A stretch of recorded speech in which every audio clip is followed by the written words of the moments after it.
반갑습니다. 모든 영광을 살아계신 하나님께 올려드립니다. 제가 주보에는 고린도전서 6장 1절로 세상 법정에 서지 말라는 제목으로 잘못 올렸습니다. 네, 오늘 6장 강의가 아니고 5장 강의, 비교적 5장은 짧은 내용으로 되어 있기 때문에 5장 한 번에 마치고 또 6장도 한 번에 마치고 이렇게 해서 고린도전서 15장 강의를 마칠까 그렇게 생각하고 있습니다. 오늘은 제목은 6장은 세상 법정에 서지 말라는 제목이 있다고 한다면 오늘은 교회 안에서 잘못한 사람이 있으면 교회 안에서 내쫓으라는 그런 내용의 제목입니다. 조금 어떻게 보면은 야박하기도 한 것 같고 또 좀 그런 것 같죠. 그렇지만 사실은 이 고린도전서 5장의 내용은 교회를 지금 사도 바울은 뭘로 표현하고 있느냐 그러면 하나의 그 누룩 없는 무교전병 같은 순수한 빵을 말합니다. 그래서 이 무교전병 같은 순수한 빵을 떼야만이 6월절 어린 양 예수의 피에 참여할 수 있다. 그 6월절 예식 같은 것을 비교해서 말하고 있습니다. 근데 이 누룩 없는 순수한 빵에가 이 누룩이 조금만 묻어지면 그게 점점점 부풀어가지고 온 교회 안을 누룩으로 부풀게 만들어요. 그러니까 일종의 독버섯 같이 우리가 이 푸른 곰팡이 같은 걸 보게 되면 조그마하게 그 곰팡이가 나죠. 근데 그걸 즉시로 제거하지 않으면 그 곰팡이가 점점점 커져가지고 독버섯처럼 번지게 되는 겁니다. 그렇기 때문에 사도 바울은 이 고린도 교회를 무교전병 같은 누룩이 없는 순수한 교회 단체로 유지해라. 그렇게 지금 말하고 있습니다. 어떻게 보면 이 고린도 교회와 사도 바울의 가르침은 오늘날 교회와는 전혀 다른 양상을 띠고 있습니다. 왜 그러냐면은 교회 안에서는 죄인들이 모이는 곳이기 때문에 간용하고 용서하고 교회에서 좀 잘못이 있더라도 죄인들이 모이는 곳이니까 좀 눈 감아줘라. 이렇게 말할 수 있을 것입니다. 그런데 사도 바울의 가르침에 고린도 교회의 그 가르침은 교회 안에서 잘못된 것이 있으면 이방인이라고 하는 세상 사람들도 하지 못하는 일들이 만약에 교회 안에서 이루어지고 있다고 한다면 그건 그냥 교회 안에서 내쫓으라. 그게 지금 사도 바울의 가르침이다. 그렇게 볼 수 있습니다. 그렇다고 한다면 그런 측면에서 보면 오늘날 교회하고는 전혀 다른 양상으로 말하고 있다. 그렇게 말씀을 한번 서두에 드려봅니다. 자, 먼저 축복의 메시지로 축복합니다. 순천 포도원 교회와 포도원 TV로 시청해 주시는 동역자 여러분, 성도 여러분을 주 예수 그리스도 이름으로 축복합니다. 오늘도 두 가지 소식으로 생각하고 넘어가는 시간을 갖도록 하겠습니다. 첫 번째는 AI 처치 2030이라는 그 유튜브에서 소개한 내용인데요. 유명한 목사인 것 같으죠. 분당 우리교회 이찬수 목사에 대한 설교 비평에 관한 것입니다. 제가 이찬수 목사에 대한 비평은 몇 번 한 적이 있어요. 그 사람은 11조 하지 말아라. 주일 성수해가지고 하나님께서 채워줄 것을 믿지 말아라. 뭐 기타 등등 이 성경하고 반하는 다시 말하면 성경을 이 잘못 가르치는 것에 대해서 내가 몇 번 비판한 적이 있습니다. 근데 여전히 지금 어떤 그 지금 말하는 AI 처치 2030이라는 유튜브에서 그 선교사의 후손인 것 같아요. 아마 순천 출신이라고 말하니까 그 선교사는 아마 그 정치권에 있는 그런 분이 아닌가 그렇게 생각해 볼 수 있어요. 근데 그 사람이 이 설교 비평한 것입니다. 그는 캐나다 선교사의 후손으로 지금 손자라고 그래요. 캐나다 그 선교사의 손자로서 순천 출신이라고 자기 자신을 밝히고 있습니다. 그는 이찬수 목사의 설교 중에서 자기 교단에 있다가 이찬수 목사에 소속된 교단에 있다가 아마 그분이 좀 잘못된 게 많아가지고 이단에서 정제돼가지고 각 교단마다 이단 대책위원회가 있습니다. 그 이단 대책위원회에서 그가 전하는 설교 내용 중에 심각한 오류가 있다고 하면 이단 대책위원회에다 제소를 해가지고 그래서 대책위원들이 교리적으로 문제가 있는가 없는가, 설교에 문제가 있는가 없는가를 검증해가지고 잘못된 것이 많다고 한다면 교단에서 추출하고 쫓아내는 거죠. 아까 말한 것처럼 쫓아내고 이단으로 정죄하는 그런 사람입니다. 그러니까 이 사람은 지금 이찬수 목사가 지금 말하는 사람은 아마 이찬수 목사의 같은 교단에 있다가 이단으로 정죄돼 가지고 내쫓긴 그런 목사인 것 같아요. 근데 그 목사를 비평하는 설교를 했습니다. 이찬수 목사가. 근데 그 내용에 보면은 어떤 것이냐면 그 목사는 성매매를 하고요. 그 다음에 청년들에게 헌금을 1억 헌금을 강요하고, 그러니까 젊었을 때 도전해 말이야. 나이 먹으면 그런 거 못해. 젊었을 때 말이야 할 수 있으니까 말이야 1억쯤 헌금해라 이렇게 강요하고, 그 다음에 그 사람은 시계를 8억짜리를 차고 다닌다고 그래요. 시계가 얼마나 좋은 건지 저는 몇 천만 원짜리 시계가 있다는, 명품 시계가 있다는 말은 들었습니다만은 8억짜리 시계가 있다라는 말은 들어보지 못했습니다. 그렇게 해서 그 사람이 그 8억짜리 시계를 가지고 있다고 그렇게 설교하면서 그 사람의 이름을, 단체나 이름을 말하지 아니하고 두루뭉술하게 하면서 우리도 이와 같이 모든 사람들이 죄인이다라는 그런 식의 표현을 통해 가지고 그 설교를 비평함이 그렇게 말했다고 합니다. 그래서 그걸 비평하는 그 선교사의 후손인 사람이 비평하는 것은 그건 잘못된 것이다. 왜 잘못됐냐면은 그 사람이 잘못됐다고 한다면 이름을 실명으로 말하고 회개해라 말이야. 이렇게 해야 되고, 또 아니면 단체를 말해야 되는데 실명이나 단체를 말하지 아니하고 두루뭉술하게 해가지고 이 성도들의 감성에 호소하기는 하지만 그 반대적으로 생각해 보면 그런 부패한 사람도 있는데 말이야, 나는 깨끗해 라고 하는 그런 측면이 강하게 부각되지 않느냐, 이렇게 생각해 볼 수도 있을 것입니다. 이걸 우리가 아까 고린도 교회에다가 한번 좀 비유해 본다고 한다면, 마땅히 지금 그를 질책하고 쫓아내는 거 했다고 한다면, 그가 역시 마찬가지로 잘못되어진 것이 있다고 한다면 실명으로, 단체를 실명으로 사용하고 회개할 수 있도록 회개를 통촉하는 그런 설교가 되어야 되는데, 그렇지 못한 것에 대한 그것을 지금 말하고 있는 것 같아요. 그래서 단체나 실명을 밝히지 않고 회개를 해야 됨에도 불구하고 두루뭉실한 내용으로서 호도하면서 자기 자신을 깨끗하라는 것을 간접적으로 표현한 것이 아닌가, 이렇게 의구심을 들게 하는 한편에 최근 그는 또한 이찬수 목사입니다. 이 사회주의 사상을 가진 공산주의 간첩이죠. 신영복을 존경하고 장길섬을 사랑한다라는 그런 비판의 글이 이게 그 유튜브에 떠돌아가지고 많은 사람들에게 비판을 갖고 있어요. 어떻게 성경을 제대로 알면 공산주의를 신봉하거나 간첩을 사랑한다는 말을 할 수 있는 것이 없죠. 세문안교 이상학 목사 같은 사람도 이게 사회주의 사상을 가지고 있고 그런 사람들이죠.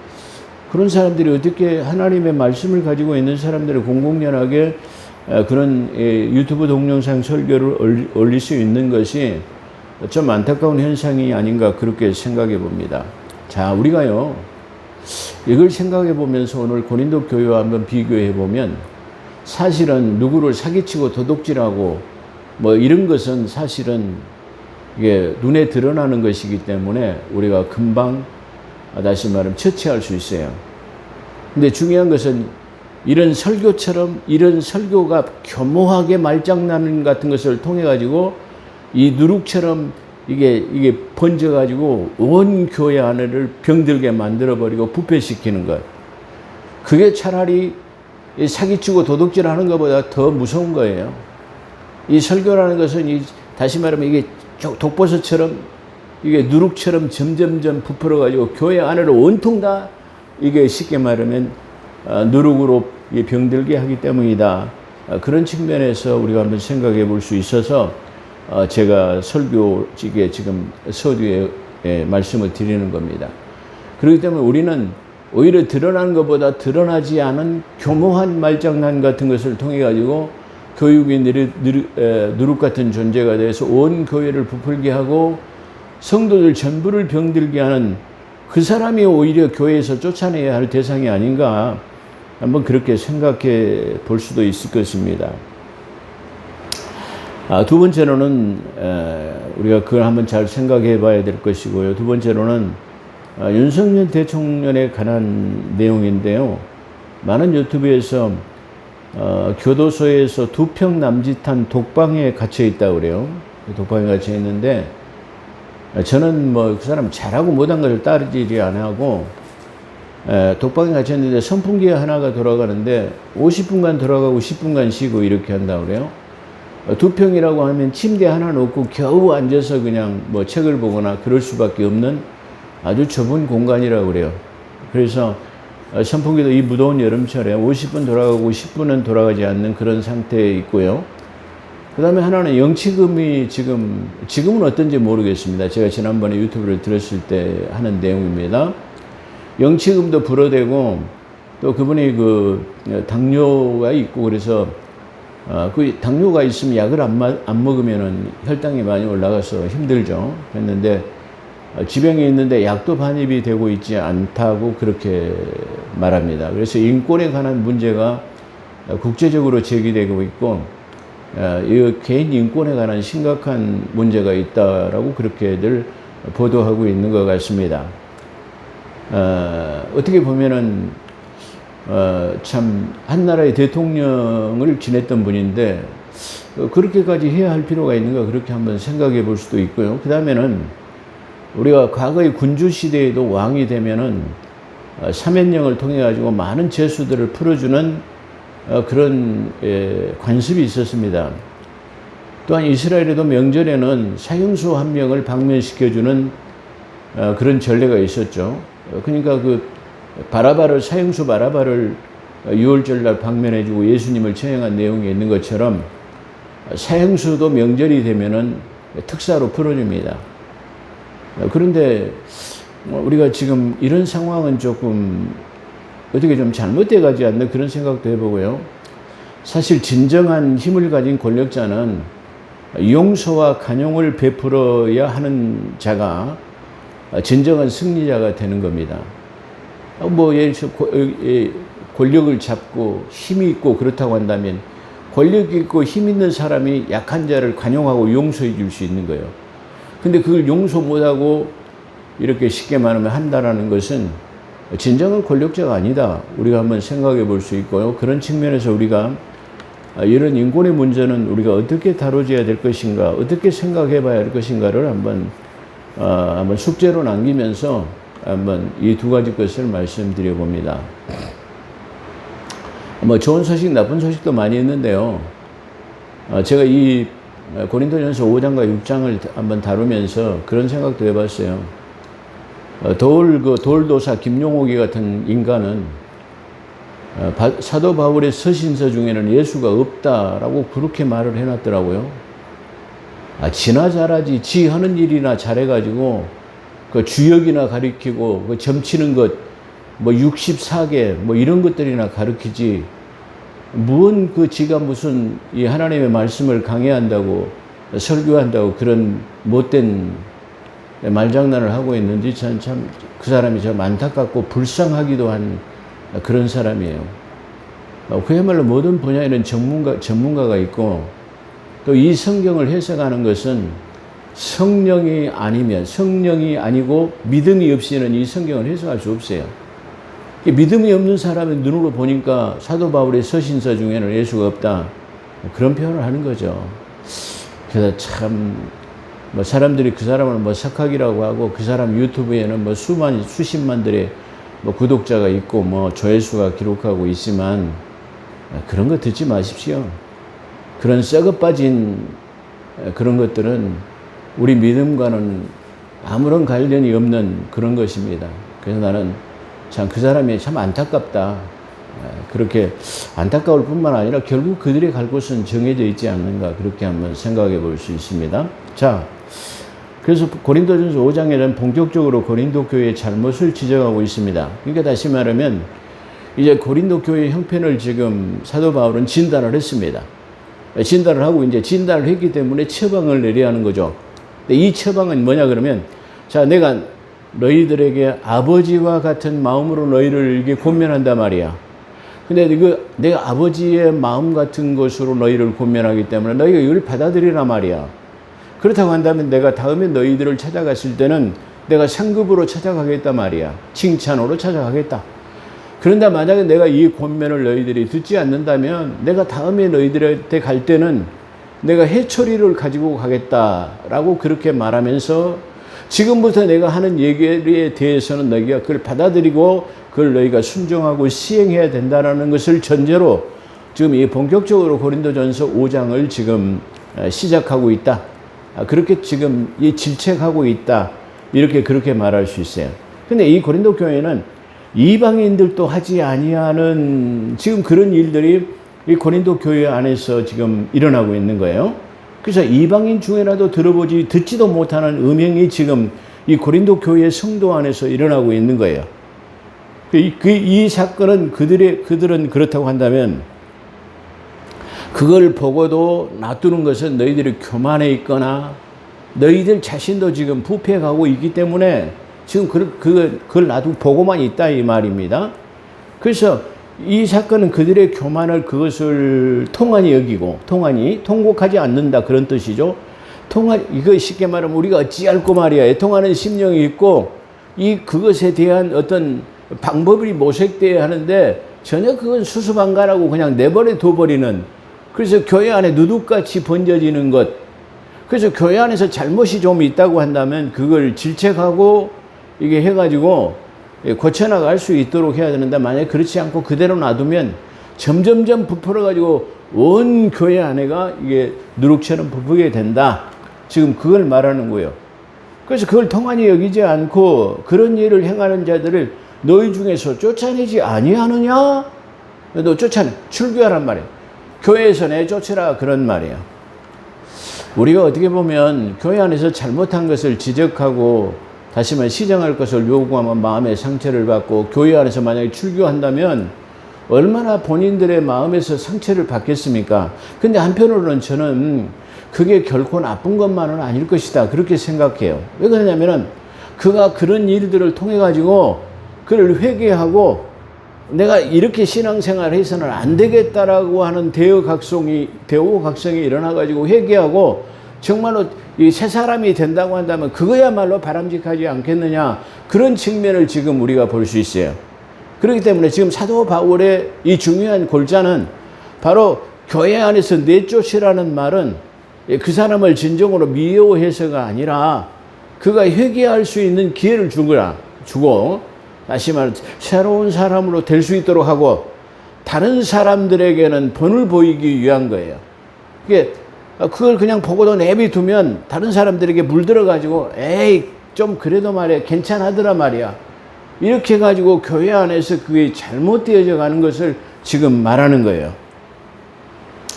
그래서 그것을 만약에 그런 사람이 있는데 왜 교회 안에서 쫓아내지 않고 있느냐 말이야, 출교시켜나 말이야. 지금 그걸 말하고 있는 거예요.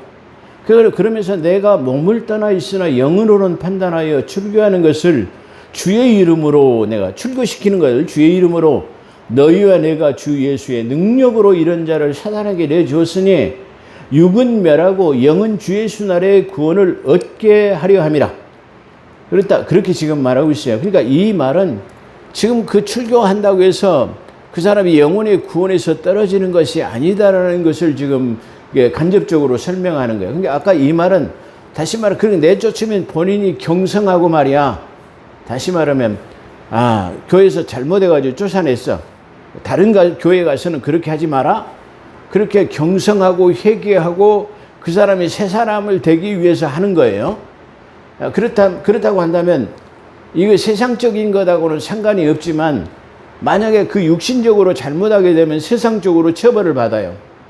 그래서 육신적으로는 사단에게 내어준 바가 되지만 마지막 날은 주 예수 그리스도의 날에 그들을 구원을 받을 수 있도록 한다, 그 말이에요. 중요한 의미를 가지고 있어요. 근데 이 문제는 중요한 교리적인 측면을 생각할 수 있습니다. 교리적인 측면. 그러니까 교회를 다니다가 쉽게 말하면 구원에서 떨어질 수 있는가, 이렇게 한번 생각해 볼 수 있어요. 교회 안에서 출교당하면 영원히 지옥 가는가라고 생각해 볼 수 있어요. 그렇지 않습니다.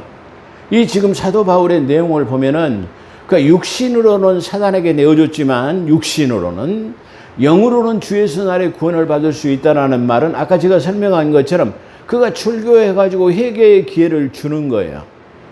그렇지만 그런 측면에서 그런 측면을 말하고 있지만, 중요한 교리적인 것은 그런 구원받은 후에 육신의 범죄를 통해 가지고 이 세상에서의 상응하는 처벌을 받게 될 것이나, 마지막에는 영혼을 구원을 받을 수 있다라는 것을 말할 수 있다, 이렇게 볼 수 있어요. 그러니까 한 번 구원을 받았으면은 영원한 구원을 받을 수 있다라고 하는 그런 측면을 지금 얘기하고 있는데, 그렇다고 해서 그가 예수 그리스도를 통해서 구원받았다고 육신의 잘못된 것을 그걸 수수방관할 수 있느냐? 그렇지 못한단 말이야. 그렇기 때문에 육신으로는 내쳐가지고 다시는 구원받은 사람으로서 그런 행실을 하지 못하도록, 다시 말하면 그걸 촉구하는 것이다, 이렇게 볼 수 있어요. 그 다음 두 번째 측면에는, 자, 그렇기 때문에 우리가 한 번 구원은 영원한 구원이라는 것을 생각해 가지고 이렇게 말할 수 있는데, 자, 우리가 육신적으로 잘못한 것은 바로 이게 사단에게 내어준다라는 말은 우리가 이런 측면을 볼 수가 있어요. 우리가 반드시 이 세상에서의 살아가다가 우리가 육신적으로 우리가 잘못한 것에 대한 것은 그것을 반드시 교훈을 받습니다. 그러니까 다시 말하면 우리가 범죄하면은 교도소 가잖아요. 아까 말한 것처럼 잘못했으니까 교도소 가는 거잖아요. 그런 것처럼 우리가 교도소 가가지고의 우리 육신에 잘못한 것을 처벌을 받기도 하지만, 또 다른 측면으로는 어쩌자면은 그가 육신적으로 처벌을 받지 않는다 할지라도 인과응보와 같은 것이 반드시 자기가 하는 일에 대해서는 보응을 받게 돼요. 그가 대표적인 예가 어떤 것이냐면은 바로 야곱의 그 행적을 보게 되면, 믿음의 조상이라고, 야곱의 축복의 조상이라고 하죠. 그 야곱을 보면 잘 나타나요.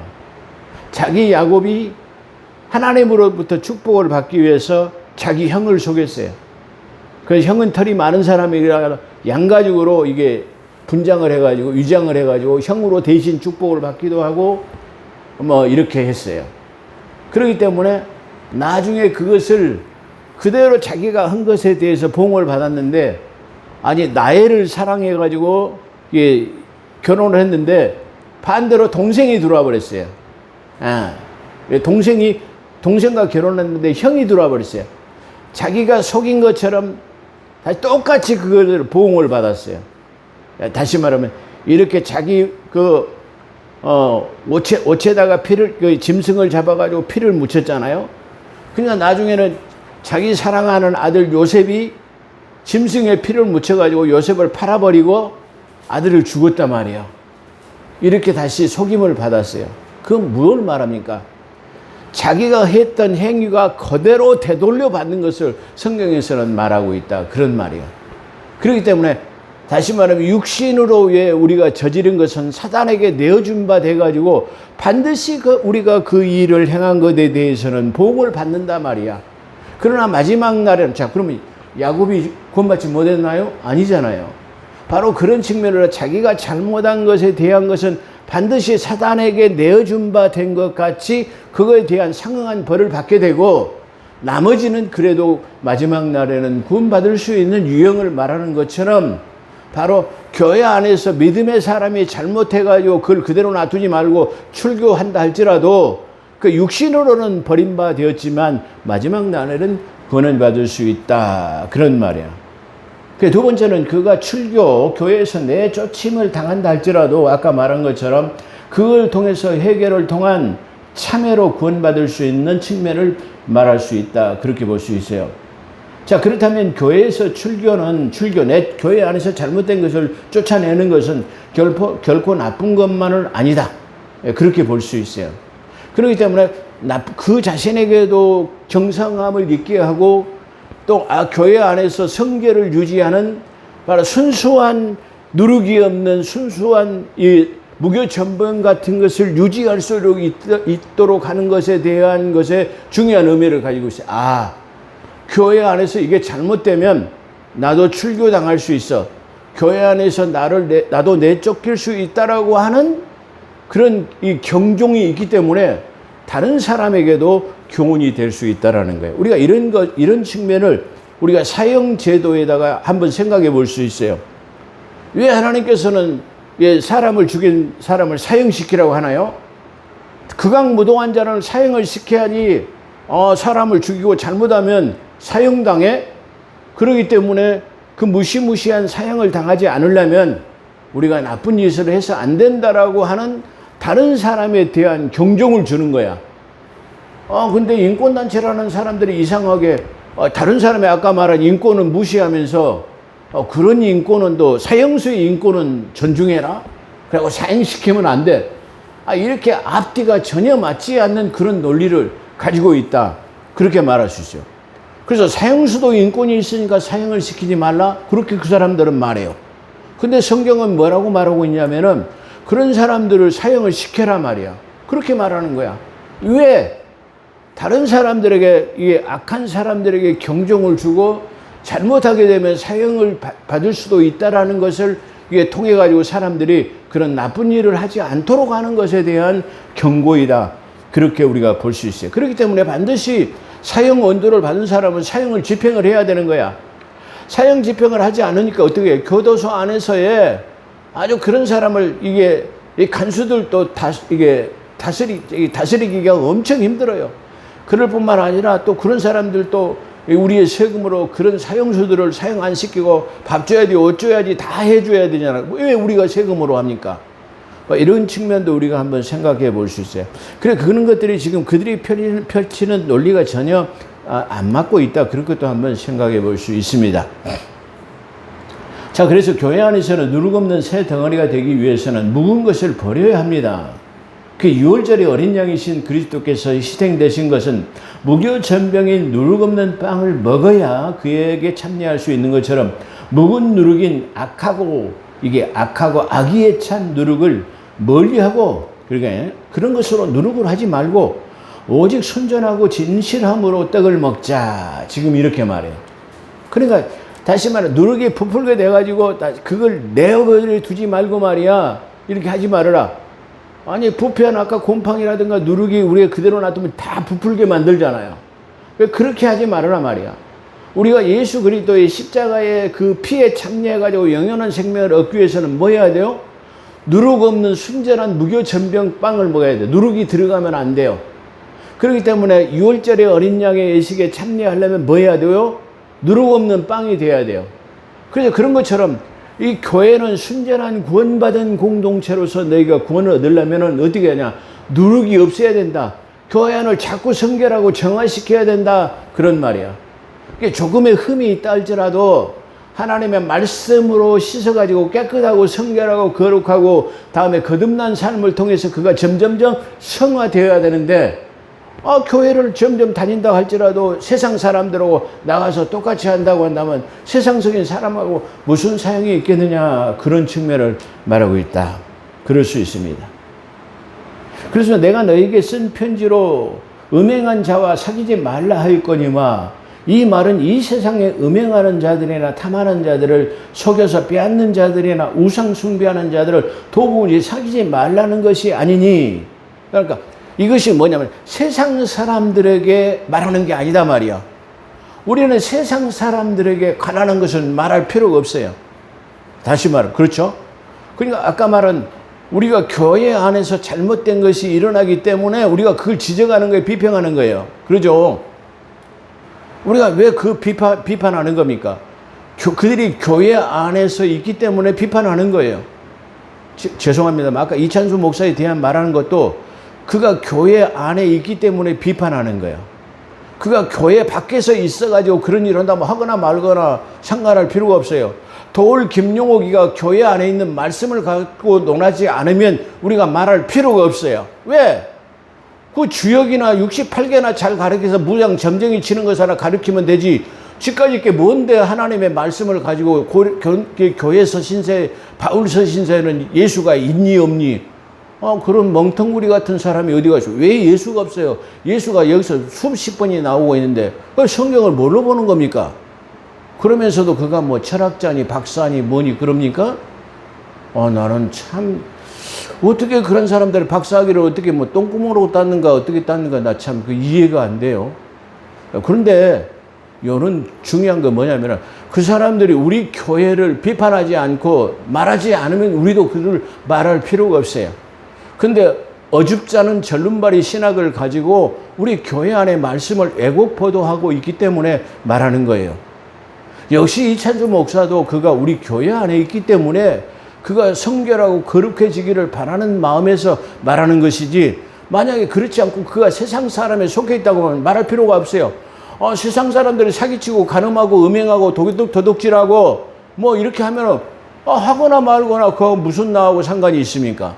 그러나 우리가 교회 안에서 그런 일이 있다고 한다면 마땅히 그것을 갖다가 징계하고 가르치고 책선하고 내쫓고 해가지고 교회를 성결할 수 있도록 해야 되는 거다, 그런 말이에요.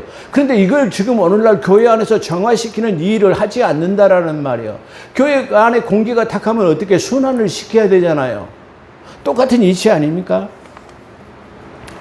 그래서 저들을 사귀지 말라 하는 것이라. 만일 그리하면 너희가 세상 밖으로 나가야 한다면은, 내가 이 말을 세상 사람들에게 이거를 해가지고 그걸 지키라고 한다면 너희가 그걸 지키려고 세상 밖으로 나가야 된다, 그런 말이에요.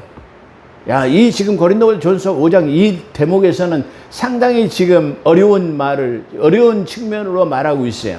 그렇게 하느냐? 아니다, 그런 측면으로 말하고 있어요. 그래서 세상 밖으로 나가야 한다는 것이라 그렇게 표현하고 있어요. 너희가 만약에 이 말을 내가 세상 사람에게 했다고 한다면 이걸 너희가 지키려고 하면 너희가 세상 밖으로 나가야 하는데, 세상 사람들의 일은 우리가 간여할 필요가 없다, 그런 말이에요. 그래서 내가 만일 그리하면 너희가 세상 밖으로 나가야 할 것이다. 그러나 중요한 내용으로 내가 쓴 편지에는 음행과 의상숭배는 세상 사람들을 향한 것이라면 너희가 그것을 지키기 위해서 세상 밖으로 나가야 하는 것이라. 이해되시죠? 자, 그런 측면으로 말하고 있단 말이에요. 그러나 이것을 내가 너희에게 쓴 것, 지금 이것을 쓴 거는 세상 사람들에게 관한 것을 말하고 있지 않다. 세상 사람들의 부패하고 도둑질하고 음행하고 사기치고 이런 것에 대해서 말하고 있지 않다, 지금 그런 말이요. 그러나 이것을 내가 너희에게 썼다, 이 말이야. 세상 사람들에게 쓴 게 아니다 말이야. 그러면서 너희에게 쓴 것은 그런 측면으로 지금 말하고 있는 거예요. 이것을 내가 너희에게 쓴 것은 음행과 탐욕, 그리고 우상숭배, 모욕, 술취함, 속에서 빼앗는 자는 사귀지 말라 함과, 그리고 사귀지 말고 함께 먹지도 말라 함이라. 제가 말한 게 아니라 누가 말해요? 고린도전서에 지금 하나님의 말씀을 통해 사도 바울이 고린도 교회에다가 지금 말하고 있는 거야. 이런 사람은 어떻게 하지 말라고요?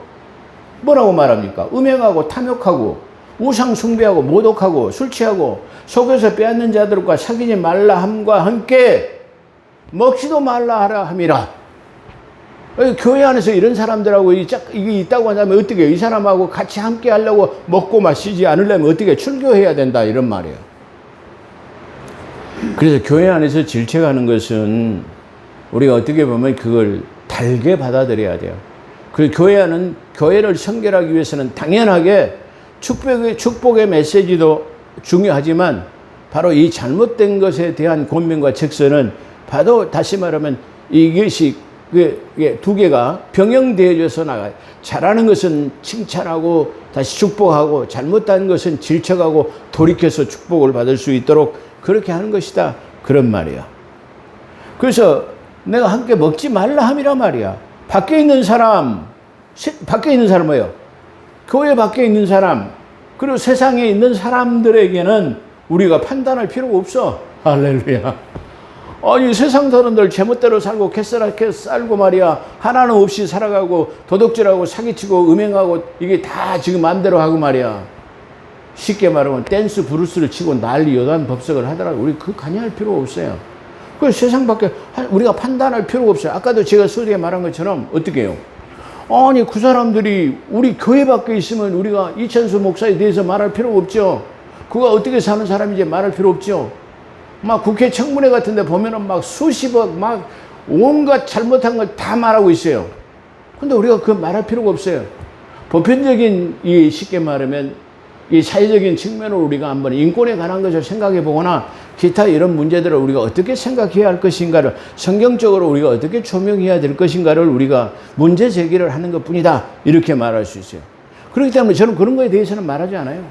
뭐 국회의원이 뭐 얼마 무슨 막 재산이 뭐 400억이니 뭐니 막, 뭐 보좌관들을 막 56명이나 갈아치고 막, 군대도 안 간 육군 방위병이 말이야, 국방부 장관이 되는 것. 그런 건 뭔 상관이 있어? 우리 상관할 필요가 없죠. 그러나 우리가 상식적인 선에서는, 아니, 군 지휘체계도 모르는 방위병 출신이 국방장관 하면 되겠습니까? 안 되죠, 당연히. 근데 우리가 그건 관여할 필요가 없어요. 예. 왜? 세상 일이기 때문에요. 그러나 그렇다고 우리가 그걸 수수방관할 수는 없어요. 왜? 이 나라가 잘 돼야 하기 때문에 우리가 한 번쯤 생각해 보는 거다. 이런 말이에요.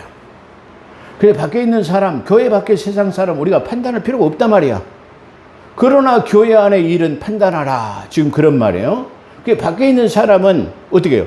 그럼 밖에 있는 사람은 어찌할 것이냐, 그러면. 하나님이 심판하시려니와 그 세상 사람들의 그 관한 것은 내비두면 하나님이 다 나중에 마지막 날에 심판할 거단 말이야. 하나님이 심판할 거단 말이야. 그걸 누가 벌하지 않아도 자기의 삶 속에서 자기 자신의 이게 올무가 빠지는 것처럼, 뭐, 그래요. 어떤 사람의 이게 거무줄의 똥구멍에서 거무줄이 이게 막 나와요. 그러죠. 누에가 이 똥구멍에서 이게 실을 뽑아내요.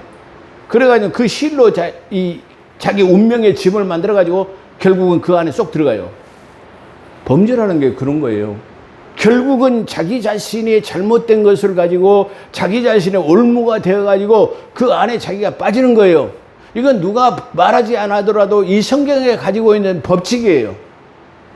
그렇기 때문에 성경은 뭐라고 말해요? 그러나 교회 안의 일은 판단하라. 밖에 있는 사람은 하나님이 심판하시려니와 교회 안에서 악한 사람은 너희 중에서 내쫓으라.